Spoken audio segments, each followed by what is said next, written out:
Hi there guys, welcome to my channel, Peace, Art, and Controversy. I'm Vykkë Sixx and I'm so excited for what I have in store for you today. We are going to be doing a sunset eyelid using the James Charles Morphe palette, as well as some pretty cool eyeliner. Thank you guys so much for joining me today and spending your time, energy, and consciousness here with me. I'm super excited for this look. I'm actually going to be doing something a little bit different with this video. I do want to actually make it a little bit more tutorial based. So I do want to explain how this look is done and some of the tips and tricks that I have when deciding to do a look like this one. So for those of you who actually do want to learn the intricacies of a makeup look like this, that's what this is for. So thank you guys so much for joining me.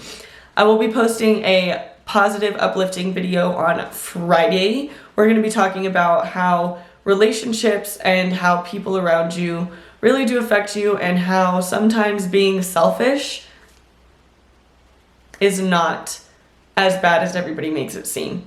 So that being said, join me on Friday for my motivational content of the week, or for my controversial content of the week. Yeah, so for right now I am trying to keep them separate. I want to make it more of a tutorial based video today. So if you guys like that, please do go ahead and let me know how you feel about that in the comment section or in my DMs. Please do go ahead and follow me on Instagram at Victonite at Vykkë Sixx, as well as my Twitter at Victonite for all of the updates on this channel and how I'm going to be changing and implementing new things throughout the creation of my journey. So thank you guys so much once again for joining me here today. Thank you for sharing your time, your energy, and your consciousness with me. I'm so excited for the look. So I will be going through a full explanation, showing you all the products that I used, and we can maybe teach you guys how to get this look done for yourselves. So anyway, thank you guys so much for joining me. I will see you on the other side.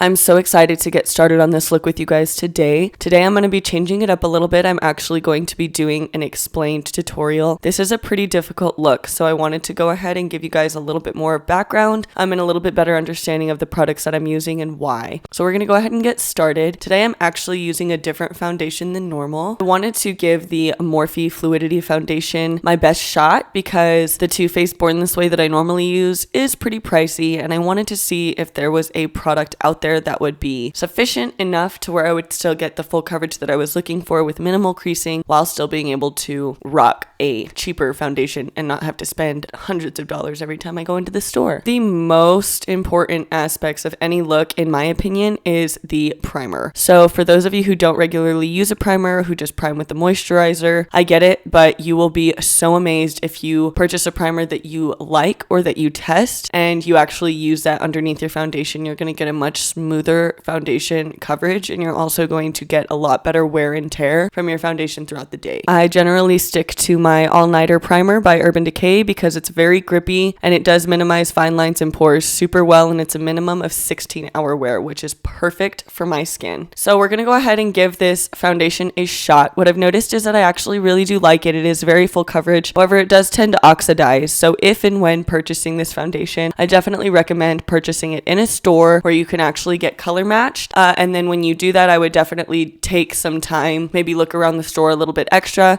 so that you can go back and see if that color does oxidize or change in the time being that you have it on before you purchase the color. That being said, I would definitely go 1 or 2 shades lighter. When I bought mine, I went 2 shades lighter than what I had originally thought would match me, and it worked out very well for me. My personal favorite part of the foundation is it's like less than half of what I pay for my Too Faced foundation, and it still works really well. I always give myself a base with my foundation, and then I start immediately with my eyebrows. I like to use the Anastasia Beverly Hills Dip Brow Pomade because it is a very creamy formula. It's very easy to control. I use the Morphe brow brush because it's very thin and it is very precise. I always love to get a good precise brow. I think your brows really do set the tone for the rest of your face and the rest of your look. What I like about this pomade as well is it is very pigmented, so if I did want to alter or change the shape of my brow, I could do that without a whole lot of difficulty difficulty. Just a little tip when going to apply this product, you want to go ahead and make sure that you do clean your brush, maybe with a makeup wipe between uses, just because I've noticed that if I'm not careful, I could get extra product on areas of my brush that I don't want, and it does damage the precision of the brow that I am trying to accomplish. The next step that I always do after I line and fill my brows is I always do a concealer. A lot of times I'll actually clean my brush with some makeup remover and then use the wet makeup remover on my brush to line my brows first before I line them with my concealer, just to give myself a very solid, straight, and clean line before I actually do get started. And then I always finish up with the Anastasia Clear Brow Gel. I like the brow gel because it actually really does set in the pomade, so you don't run into any issues where you accidentally touch your face or you scratch your eyebrow and then your eyebrow is wiping off. Because I love my brows to be super precise, I do use my Born This Way Too Faced concealer because I like to get that very full coverage concealer to cover up any sort of inconsistencies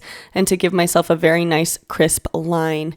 This is another flat Morphe brush that I'm using to apply this concealer, and once I do apply my Anastasia Beverly Hills eye primer, I do always make sure that I blend the two together so you cannot notice a significant difference in the color or in the texture. Next thing I do is always my eyeshadow primer. So this is the Anastasia Beverly Hills eye primer. It is very thick, so you use a very, very little amount and you can accomplish a whole lot with it. I always apply it with the same brush. I never like to switch it up just because this eye primer does tend to get very tacky. So if you move it around on a bunch of your different brushes, you're going to wind up having a bunch of brushes that you can only use for this. So I started with the brightest red on the James Charles palette, and I got a nice loose blending brush, and I just went ahead and applied a nice loose layer of that to kind of get the tone set for my sunset. When it comes to doing things like sunsets, things that you're trying to really emphasize a lot of different colors at once, it's always very, very important to start with your base color, to start with the most prominent color that you're going to have in your entire look so that you can blend from there. Something that I always do is I always layer and layer and layer. So with eyeshadow colors, especially certain pigments, you really can't get the exact pigment that you're looking for off of the first couple of brush strokes. I went ahead and went in there with a light orange. I did want to go ahead and emphasize the way that I am shading the eyelid, and I did want to go ahead and emphasize the way that those colors are actually being blended. So this is a smaller crease brush, also by Morphe. I like to use it because it is a much looser brush, so it is very fluid. It's very, very easy to move stuff around with. However, it's not the most precise, so I don't actually like to use it on my crease. I like to use it as more of a blender. Now I'm going back in there with that eyeshadow primer, and I'm doing this because I do want a gentle cut crease to add the definition for where I'm actually going to put my light source, which is obviously going to be the sun. So I am going to make sure that I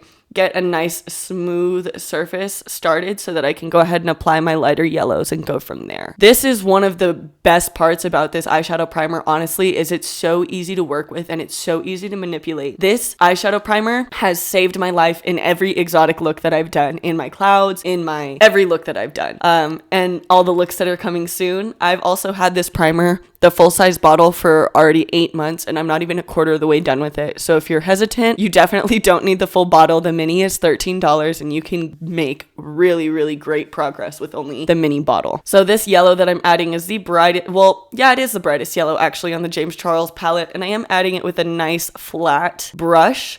I do really want to pack that color in and get a lot of emphasis on that yellow because that is where my sun is coming from. That is where all of my light source is coming from. When using a color as light as this yellow, you definitely do want to use a brush that you can control it really well with and that you can use to apply a lot of pigment in a small area without getting a ton of excess falling over the rest of your face. Now we're going to paint in that little sun. We got to give ourselves a nice little circle because, you know, the sun when it comes up or when it comes down is always going to be this perfect little half circle. So I wanted to get as close to that as possible. Now I'm using the absolute lightest shade of yellow. It's like this baby yellow. It's like a very, very pretty light Easter yellow. And I'm just going to emphasize where my actual sun is at. I'm generally more of a messy artist, so I do tend to get other products like my eyeshadows and things on my face. That's why I do my foundation base, and then I don't do my concealer until after my eyes, is so that I can clean up any excess that I may have. When I started to do these stripes because I actually really didn't like them. I wanted to give the sun kind of like, not really a cartoon vibe, but I did definitely want to emphasize the shades of color that are coming off of the sun. And I really thought that that was kind of a bad choice when I first started it. So that's why I'm kind of trying to blend them in a little bit, trying to cover them up. But I do think ultimately at the end of the look, they did wind up adding a lot of character. So I'm overall pleased with the fact that I decided to add my little sun streaks coming out of there. I did use that number 5 yellow again, that very bright yellow, to kind of blend the sun streaks a little bit better so that I wouldn't run into as many issues. I forgot to turn my camera back on when I decided to start my clouds, so I'm very sorry about that, guys. Unfortunately, I don't actually even have the video footage. I'm actually using a paintbrush here to apply my clouds with the Anastasia primer. I went ahead and added a little bit of shading of oranges and yellows and reds,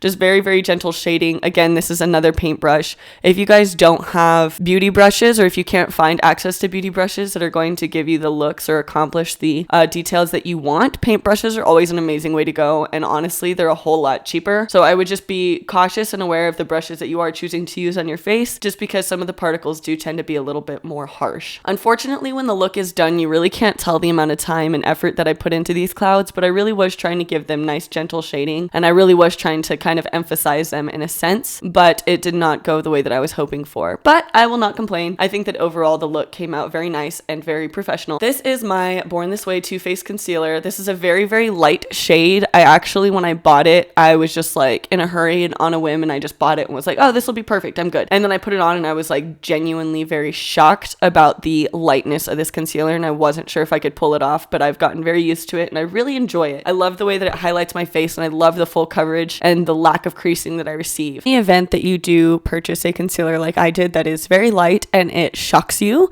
you can always get a good quality powder that'll kind of even you out a little bit and get a nice dark opposing concealer for your contour, so that you can actually kind of throw off whatever discoloration you may experience. If it's super, super light and you're looking ghosty and having a bunch of flashback, then just take it back and get a new one. I wanted to try the Juvia's Place I Am Magic concealer to go ahead and contour. I intentionally bought this concealer for contouring because I really don't like stick foundations. I prefer to contour with liquid concealers, and I absolutely love it. It is much, much, much darker than the other concealer that I use, so it gives me a very, very strong contour, and then I'm able to kind of even it out with my Urban Decay Stay Naked, the Fix powder. Here we go, going to apply this eyeliner. I did not have a mirror at the time, so this, what you see is what I was seeing. This was exactly what I was dealing with when trying to apply this eyeliner, so that's why I did actually have to revert to using my vanity mirror, because I really just could not with this eyeliner. It had messed up so many times and I was just getting very frustrated. So I tried to make the best of it. You can see where I'm already starting to be very shaky and I'm already having to cover up little mistakes. None of these lines were intentional, like none of these little extra ones. I wasn't planning originally to make the suns look the way that they do, but because I had accidentally drawn in those little lines just because my brush slipped, I decided that I was going to go ahead and make the best of it, and I was going to make it look intentional. So this is the next eye. I stopped right about here because I really just was struggling. I could not even manage to get it the way I wanted it to be, so I went ahead and left. That lip gloss by Stila is called Elevator Pitch, and it was actually the entire inspiration behind this look, because I told myself when I bought it that it was a sunset in a bottle, and it definitely is. I wish, honestly, that it was a little bit more pigmented. I probably would have been better off with a liquid lip that had the same glitter iridescence as this lip gloss does. I found that it just kind of blended with my Kim K lip liner, but I think overall it really complemented the look nicely, and it was not overbearing for the dramatic eyes that I chose to do. Ultimately, I think that this lip gloss is very, very attractive. I think it looks really good on pretty much everybody that puts it on. The color combo is absolutely fabulous. Even though it didn't give me the full sunset I was hoping for, still looks gorgeous. So that is the look, everybody. Thank you so much for watching. I'm so stoked about this one. I hope you guys learned something, and I hope you guys enjoyed watching it as a little bit more of a tutorial based video. And thank you guys so much for joining me today on Peace, Art, and Controversy. Come back on Friday. We will be talking about all of the things. If you guys liked the energy, if you guys liked the look, go ahead and let me know in the comment section, or give me a thumbs up on this video. If you guys like the channel, if you guys like the energy of the channel and what I'm trying to do, please subscribe so that I can tell kind of what you guys are responding to. Also, please go into my comment section and let me know your honest opinions. How did you feel about the look? How did you feel about the video overall? Is there something that you want me to discuss on my next video? Is there something that you're concerned about? Is there something that you're dealing with in your life that you maybe want to and just get a little bit of external feedback from? Please leave it in the comment section. Let me know. DM me on Instagram at Victonite, at Vykkë Sixx. That is my art Instagram if you guys want to check my stuff out. All of the links will be in my description box as well. Please, please, please, let's try to make this as active and as positive as possible. I am really trying to develop a motivational pathway for you guys, and I'm really trying to be educational, and I'm really trying to keep it light and keep it positive. I want to open your eyes. I want to make you think about things that you may not be regularly considering in your daily life. So go ahead and let me know what you want me to do, what you want me to talk about. I am going to be doing some other art forms, so I'm not just going to be sticking with makeup. I am going to be doing time lapses of designs I'm working on, of paintings I'm doing. I hope you liked it. I'll see you guys next time. Thank you. Join me next Monday for the rundown on a simple everyday halo eye, and join me this Friday for a deep talk on relationships and on selfishness versus selflessness, and how the relationships that we're in often tend to really affect the way that we feel on a daily basis. I love you guys so much. Thank you so much for watching and for sharing your energy, time, and consciousness with me here today. See you on Friday. Bye guys. I hope y'all have a great day, great week, and let's keep it light, keep it positive. Love y'all. Vykkë Sixx out.